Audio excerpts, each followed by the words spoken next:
What we were challenged with by Navy and Under Armour was really trying to identify a moment within their history.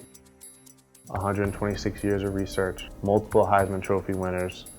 The one thing that sort of kept coming up as we continued some of our research, it came down to Joe and it came down to Roger.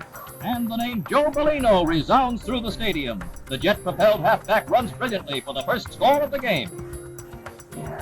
Through a lot of more research, we found out that they actually wore a similar uniform, not during the same time, but at different sort of eras of their playing career. And then from there, that almost was like the aha moment.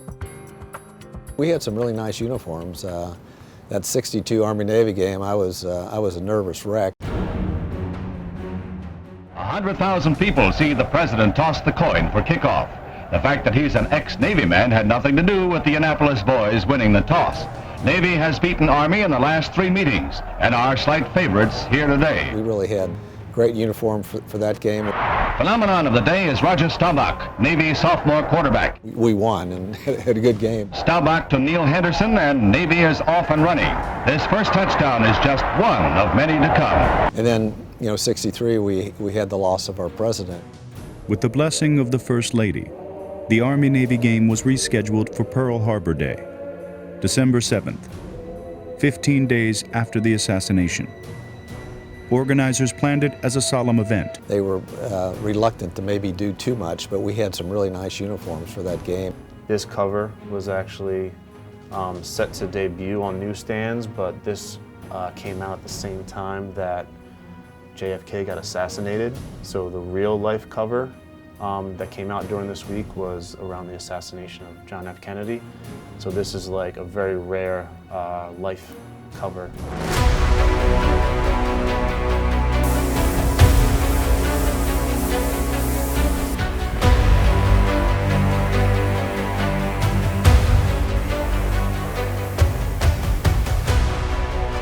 When doing this helmet, we wanted to make sure that we could mimic the Heisman Trophy as much as possible.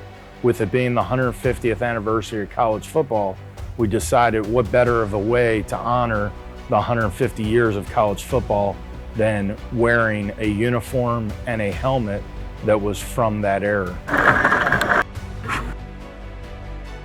The uniforms, especially this year, to relate back to when we were playing in the '60s was pretty neat.